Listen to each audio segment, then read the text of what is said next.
오늘 3강에는 예수님의 그 빛이 어떤 빛인가? 바로 분별하는 빛입니다. 분별하는 빛이 없으면 사람이 어떻게 되겠어요? 방황을 하겠죠. 그리고 방향을 잃어버리겠죠. 그렇다면 내가 왜 방황하고 내가 왜 방향 감각을 잃어버리고 살았을까? 하나님을 잘못 믿어서 그래요. 가짜 하나님을 믿고 사는 겁니다. 오늘 이걸 고쳐야 정체성이 달라지는 거예요. 생명의 빛 대신 그리스도 여러분의 구원자 하나님은 여러분 안에서 방황하거나 방향 감각을 잃어버리지 않도록 우리를 인도하시는 분이에요. 그래서 나는 생명의 빛이라. 그러나 많은 사람들을 보면 캄캄한 데에서만 방법을 찾고 있어요. 그래서 가늠한 여인이 방황했던 거예요. 방향 감각을 잃어버리고 어떻게 살아야 되는가도 모르고 그냥 사는 거예요. 그래서 어두움에 잡혀서 돌로 맞아 죽어야 되는 기구한 그 운명 속에서 살고 있는 겁니다. 그래서 요한복음 11장 밤에 다니면 빛이 그 사람 안에 없는 거로 방황하고 방향 감각을 잃어버린다. 그러면서 실족하지 않게 하시려고 예수님이 이 땅에 오셨다라는 거예요. 그래서 여러분에게 창세기 3장 15절 그분이 빛인 거예요. 여러분이 어둡다고 생각하면 라이트를 켜면 되는 거예요. 그럼 여러분이 실족당하지 않아요. 만일 실족을 당했다 할지라도 그는 또 우리를 인도하시는 분이고 끝이 없으시는 분이에요. 그분의 사랑은. 근데 생명의 빛 대신 그 하나님이 여러분 몸에 없으니까 여러분이 돈 벌러 다니고 몸부림치고 그래서 늘 탐욕과 욕심과 모든 흑암의 공포에 매일 시달려서 매일 방황하고 매일 방향 감각을 잃어버리고 사는 거예요. 왜 우리 몸에는 그렇게 탐욕이 욕심이 가득할까요? 너희는 너희 아비 마귀 거짓말쟁이. 여기서 빨리 빠져나오라고 우리 예수님은 빛을 비추고 있는 거예요. 방황하지 마라. 내 빛을 따라오라. 생명의 빛. 생명의 빛 대신 그리스도가 내 몸에 들어오면 나를 알게 되는 거예요. 나를. 음습한 박쥐, 코로나 세균을 퍼뜨린 박쥐, 음침한 굴 깊은 곳에 들어가는 뱀, 그리고 곰팡이가 꽉 차 있구나. 완전 박쥐 같은 소리를 내고 있구나. 거미줄로 꽉 차 있구나. 거미줄을 쫙 쳐놓고 걸려들게 만들고 이런 것이 내 몸에 정말 가득하구나. 어둠이에요. 이게 어둠. 생명의 빛으로 오신 그 빛을 내 몸에 안 모시니까 점점점 어두워지고 점점점 배가 고프니까 탐욕 속에 야망 속에 있는 거예요. 그래서 나는 영적 싸움이 없으면 늘 실족당하는 거예요. 이걸 바울이 찾아냈어요. 영적인 눈을 떴더니 이것이 보였어요.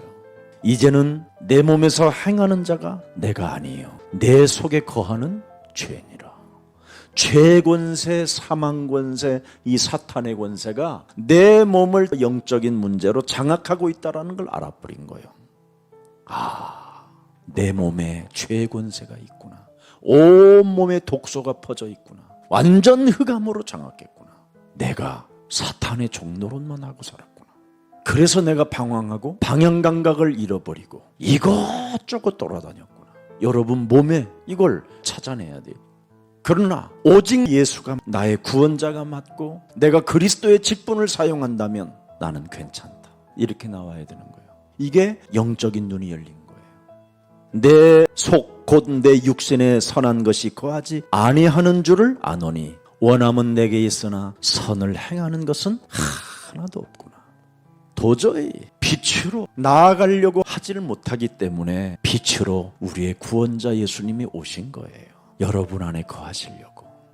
내가 원하는 바 선은 행하지 아니하고 도리어 원하지 아니한 바 악을 행하는도다.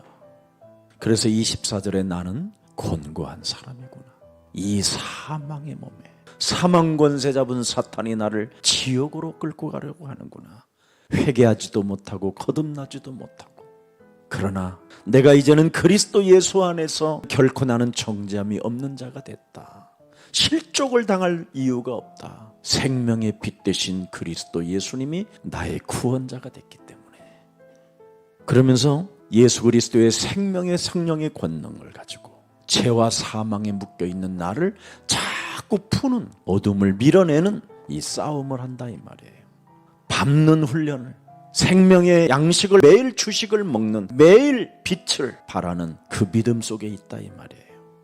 그랬더니 육신의 생각이 그렇게 내 영혼을 사로잡고 있었는데 그 육신의 생각이 사망이라는 걸 알게 됐다 이 말이에요. 그래서 무슨 일이 있어도 여러분이 하나님의 은혜를 알아라 이 말이에요. 우리가 연약할 때, 우리가 아직 죄인 되었었을 때, 우리가 하나님과 원수 되었었을 때 여자의 후손 예수가 우리의 구원자로 오셨구나. 그래서 예수님이 나를 따라오너라. 그걸 에클레시아라고 그래요. 하나님이 여러분을 불러낸 겁니다. 그래서 불러낸 사람들은 무슨 일을 해야 되느냐? 하나님을 똑바로 알아라 이 말이에요. 하나님이 누구신지, 생명의 빛이라. 그러면 내 안에 생명의 빛 하나님이 들어오면 죽음의 그 증상들이 낱낱이 드러 나타나게 돼 있어요. 그래서 생명의 빛을 가지고 있는 사람만이 회개라는 게 있는 거예요. 거듭남이라는 게 있고 갱신을 하는 거예요. 생명의 빛 대신 하나님이 내 몸에 없으면 생각을 안 바꾸는 거예요. 계속 그 사람은 사탄에게 속는 자로 사는 거예요. 자꾸 사람이 속으면 상처로 파고들어요. 이 상처라는 이 비수에 꽂히면 사라지지 않아요. 그래서 늘 이 상처 속에서 갈등을 죽을 때까지 하다가 답도 없이 가는 거예요. 인간관계 다 끊어버리는 거예요. 이렇게 사탄은 여러분의 영혼을 장악하고 있는 겁니다. 그래서 오늘날 점점점 인간의 벽이 개인 쌓여져서 에클레시아라는 교회 공동체가 무너지게 된 거예요. 그래서 생명의 빛으로 오신 거예요. 분별력을 가지라고. 방향 감각을 잃어버리지 말라고. 방황할 이유가 없다고. 창세기 3장 15절. 뱀의 머리를 밟는 생명의 빛은 너와 함께함이라고. 그러나 예수의 빛을 싫어하는 사람들이 있어요. 왜 그렇습니까? 종교라 그래요. 종교는 다른 거 아니에요. 하나님을 우상화하는 거예요. 교회당으로, 캐톨릭당으로. 그게 종교예요. 종교는 하나님을 우상화했기 때문에 인간의 근본 문제가 해결이 안 되는 거예요. 그러면 사는 삶 자체가 실족 속에 있는 거예요. 자, 영적인 문제가 나타나는 걸 보세요. 이에 그들이 묻되 아버지가 어디 있느냐? 예수께서 대답하시되 여자의 우선 메시아 그리스도를 알았더라면 내 아버지도 알았으리라. 생명의 떡, 생명의 빛 대신 여자의 후손 메시아 그리스도를 모르면 하나님도 모르는 거예요. 그래서 하나님을 우상화한 거예요. 송아지를 세워놓고 돌비를 세워놓고 온갖 짓 다 하는 거예요. 그게 성경 전체예요. 드디어 우리 예수님이 종교를 가지고 있는 사람들에게 말씀합니다. 너희는 육체를 따라 판단하나 나는 아무도 판단하지 아니하노라. 선악과를 알게 하는 나무를 먹게 하므로 여러분이 지금 판단 속에 있는 거예요. 이걸 여러분이 정리하지 않고 살면 여러분 몸속에서는 죽는 날까지 이놈이 작동되는 거예요. 창세기 3장 그 원죄가 아직도 해결이 안 된 거예요. 하나님을 우상화해놓고 지가 판단하는 거예요. 하나님의 자리에서 자신이 앉아서 하나님처럼 군림하는 거예요. 보세요. 너희가 비판하는 그 비판으로 너희가 비판을 받을 것이요 너희가 헤아리는 그 헤아림으로 헤아림을 받는 것이다. 그래서 개소리 끊으라는 거예요. 이런 비판 이게 없어져야 돼요. 그래야 여러분이 제자의 정체성을 갖고 사람을 살리는 자가 되는 거예요. 이제는 하나님을 내 몸에 우상화해놓고 내 기준으로 내가 비판하고 판단하면서 살지 말라는 거예요. 그건 가짜 하나님이라는 거예요. 절대 너는 구원받을 수 없다라는 거예요. 그게 바리새인들에게 던진 메시지입니다. 그래서 점점점 8장에 내려가면 이제는 어디까지 오냐면 요한복음 8장 44절 안 변하니까. 그러니까 45절에 내가 진리를 말함으로 너희가 나를 믿지 아니하는도다. 왜? 이미 하나님을 내 몸에 우상화시켜놨기 때문에. 종교로, 율법으로, 늘 탐욕으로 먹고 살았던 것, 욕심으로 삥쳐서 잡수셨던 것, 또 헌금 좀 낸다라는 그 힘의 능력으로 살았지. 하나님을 우상화했던 너의 기준은 절대 바뀌지 않는다라는 거예요. 이걸 무너뜨리는 하나님이 생명의 빛 하나님으로 오셨다 이 말이에요. 그래서 내 생각, 내 기준을 빨리 없애야 돼요. 그러면 빛 대신 그 예수를 믿는 사람은 어떤 사람이냐? 빛이 임한 사람들은 뭐냐? 그게 제자라는 거예요. 제자, 나의 제자. 그래서 오직 이 땅에 오신 예수님이 진정한 하나님이라는 것을 오늘 믿는 사람이 제자라는 거예요. 생명의 떡으로 오셨다라는 그 말씀을 네가 믿으면, 생명의 빛으로 오신 분이 나의 하나님이라고 믿으면 너희는 참 내 제자가 되고 생명의 떡 되신 그리스도, 그 예수가 모든 죄와 사망의 법에서 사탄의 권세로부터 너를 자유케 하리라. 그래서 예수는 우리의 구원자이시다. 그 예수가 생명의 떡으로 생명의 빛으로 내 몸에 오셨구나. 거기에 감격해 줬고, 낮과 밤을 구별하지 말고 빛 속에 있어라. 생명의 떡을 먹는 그 훈련 속에 있어라. 그래야만 제자가 된다. 다시 한번 요한복음 8장 19절로 돌아갑니다. 예수님에게 묻는 겁니다. 지금 네 아버지 어디 있냐? 예수께서 대답하시되 너희는 나를 알지 못하고 내 아버지도 알지 못하는도다. 보세요. 종교는 하나님을 알지 못하고 사는 거예요. 내 아버지가 너희들의 영적인 문제를 해결하라고 구원자를 주었거든. 너희는 그분을 알지 못하는도다. 예수를 알게 되면 네가 창조주 하나님도 알았을 것이다. 여러분이 바로 예수가 나의 구원자면 내가 어디서 와서 어디로 가는지를 아는 게 구원의 길이잖아요. 원래 인간은 하나님의 형상으로 지었다. 그런데 인간이 하나님을 떠났다. 그래서 하나님 만나는 길을 하나님이 우리에게 주셨다. 그 하나님이 예수다. 모든 것을 다 이루시고 죽은 자 가운데서 사흘 만에 부활하셔서 숨을 내쉬며 가라사대 보혜사 성령 그리스도를 받으라. 이제는 예수님에게 가졌던 그 직분을 우리가 대신 맡게 됐다. 그래서 언제나 그 생명의 떡, 생명의 빛 대신 그리스도를 내 몸에 모시고 예수가 원하는 그 길을 따라가는 것이다. 이것 하나를 지금 몰라가지고 매일 몸부림치고 사는 겁니다. 싸우고 종교, 지금까지 여러분이 하나님 모르고 종교 우상화했던 거, 이걸 없애야 제자의 정체성이 나타나게 되는 거예요. 그래서 제자는 창세기 3장 15절을 보라, 믿으라, 들어라. 늘 여러분이 삶에서 이렇게 소리가 안 들리면 결국은 종교 우상화 속에서 하나님을 잘못 믿고 있는 거예요. 그동안 하나님을 우상화한 것이 여러분의 착각이고 여러분의 큰 실수였던 거예요. 여러분이 그 생명의 떡, 생명의 빛 대신 창세기 3장 15절을 내 몸에 모시고 예수가 원하는 그 길을 따라가는 것이다. 이걸 여러분이 처음도 이렇게 했다면 보세요. 끝이 요한계시록 21장 그 성은 해나 달의 비침이 쓸데없으니 영원한 그 생명의 빛이 비치고 어린 양이 그 등불이 되심이니라. 끝이 어린 양 예수, 그 하나님이 여러분 안에 계셔야 해, 달, 비침이 쓸데없는 거예요. 영원함 속에 있기 때문에. 그래서 만국이 그 빛 가운데로 다니고 땅의 왕들이 자기 영광을 가지고 그리로 들어가리라. 3. 직분을 사용한 사람들. 예수는 그리스도, 그리스도 속에 마귀의 일을 멸하고 죄와 저주의 세력을 꺾어버리고 내 몸에 미쳐있는 모든 영적인 문제들을 제거하고 하나님 만나는 길이 그리스도 하나님으로 열려서 나는 구원받은 자녀다. 여기에 절대적인 믿는 믿음, 그것을 보는 삶이 있어야 그걸 구원이라고 하는 거예요.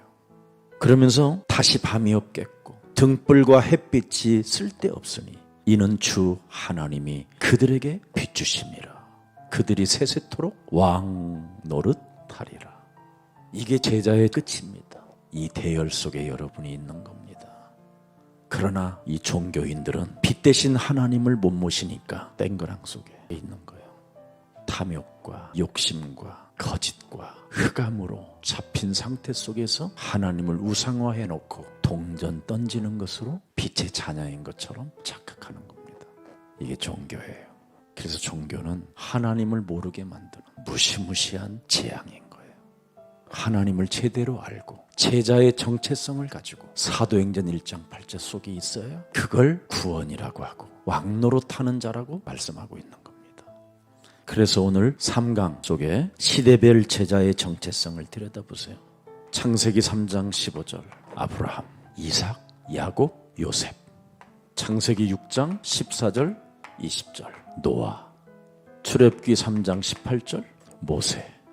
이사야 7장 14절 이사야. 마태복음 16장 13절 20절에 베드로. 정확한 하나님을 알아버렸잖아요. 그래서 끊임없이 부인한다 할지라도 하나님을 알아버린 베드로를 하나님이 버리지 않고 끝까지 그를 사랑하시고 그분이 원하시는 곳으로 데려갑니다.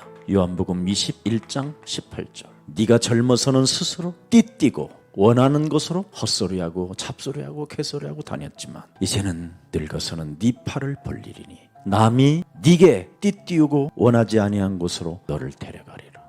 제자의 정체성이 확립되면 전 땅끝까지 필요한 사람이 너를 끌고 가게 돼 있다라는 거예요. 쓰임받는 제자, 하나님을 바로 알아야 우리가 죽지도 않고 우리를 끝까지 사용하시는 겁니다. 그래서 제자의 정체성이 확립되어질 때까지 하나님은 기다린다. 신약시대에도 제자들은 어떻게 하나님이 움직이셨는가? 마태복음 10장 1절부터 43절까지 제일 핵심이 뭡니까? 1절입니다. 예수께서 그의 12제자를 부르시고 더러운 귀신을 쫓아내며 모든 병든 것들과 약한 것들을 고치는 권능을 갖게 하느니라. 그 이후에 드디어 이들 몸속에 있는 걸 뽑아내게 만들잖아요. 바로 주면 상처받을까 봐. 어떤 사람들은 맞바로 너 귀신 들렸어, 네 안에 사탄이 있어, 이러니까 전도가 안 되는 거예요. 그걸 굳이 말할 필요 뭐 있어요. 이렇게 합숙하면서 이렇게 메시지를 듣다가 자기가 알아버리는 거예요. 모든 거짓과 악행이 가득한 자로 내가 종교를 통해서 하나님을 우상화한 몸뚱아리가 이렇게 숨어 있었구나. 자, 그 다음에 누가복음 10장 1절서부터 20절에 70인 중직자들을 세우면서 핵심이 19절이잖아요. 빛 대신 그리스도, 생명의 떡을 왜 곱씹어 힘을 얻는 훈련이 필요할까? 여러분이 바로 해야 될 일이 있으니까. 이런 것들이 자세히 나왔어요. 개혁시대 때 마틴 루터도 로마서 1장 16절 17절에 마틴 루터가 종교개혁을 일으킨 메시지입니다. 복음을 부끄러워할 이유가 없구나. 예수를 부끄러워했다라는 게 얼마나 부당한 일이었는지. 예수의 절대성을 상실해버리면 종교가 하나님을 우상화시켜버리는구나. 그게 캐토릭이었잖아요. 그래서 오직 의인은 예수 그리스도로 사는 것이구나. 예수 그리스도가 독선적이 될 만큼 여러분 몸에 강하게 있어야 돼요. 오직 예수로만 있어야 돼요. 예수가 그리스도구나. 나의 구원자, 나의 생명의 빛, 나의 생명의 떡. 이걸 각인, 뿌리, 체질시켜놔야 돼요. 전도하려고 하지 마세요. 빛의 하나님이 함께하면 그분은 구원의 하나님이기 때문에 전도 문을 여셔요. 그래서 제자로서의 치유 증거가 일어나야 됩니다. 구원받은 하나님의 자녀는 올바른 하나님을 알아야 된다. 창세기 3장 15절. 주는 바로 그리스도요. 삼중직, 직분을 가지고 오신 바로 예수가 하나님의 아들인데 우리의 구원자이시며 그는 살아계신 하나님이라는 거예요. 그러나 이렇게 고백만 했고 알지 못했다가 그분이 부활하시고 하늘과 땅의 모든 권세를 내게 주셨으니 그러므로 너희는 가서 모든 족속으로 제자를 삼으라는 부활 메시지를 통해서 아버지와 아들과 성령의 이름으로 이 비밀을 알아들어 버렸어요. 늘 의심하는 제자들도 있지만 결국은 의심을 버리고 이 속으로 들어갔더니 세상 끝나는 날까지 함께하게 된 거예요. 의심과 싸우는 힘이 있어야죠. 주식을 먹었는데. 그랬더니 그들은 의심은 사라지고 예수는 그리스도, 우리는 하나님의 자녀, 모든 문제 끝, 마귀야 가라, 성령 충만. 그래서 사도행전 응답에 대해 열속으로 들어가는 거예요. 전도의 문이 열리고 만남이 열리고 전 세계 문들이 열리는 거예요. 그래서 치유의 증거가 여러분에게 일어나는 것이요. 그 치유의 내용은 뭡니까? 무능과 가난과 질병과 모든 흑암 권세는 예수 그리스도 이름으로 산산이 무너질지어다. 이렇게. 그래서 이제는 모든 무능, 저주, 재앙 막 이런 게 다 무너지는 거예요. 이 증거가 여러분에게 찾아와야 되는 거예요. 그러면 체질이 바뀌는 거예요. 아나니아 삽비라처럼 속이는 체질, 뭔가 자리를 빼앗고 싶은 체질, 사람들로부터 인기를 얻고 싶은 체질, 뭔가 직분을 가지고 싶은 체질, 이런 체질에서 벗어나게 되는 거예요. 왜냐하면 생명 되신 그리스도가 나와 함께이기 때문에 나는 자리도, 나는 인기도, 명예도 필요 없다. 하나님이 원하시는 그 길을 따라갈 것이다. 이런 고백이 여러분 삶에 있어야 돼요.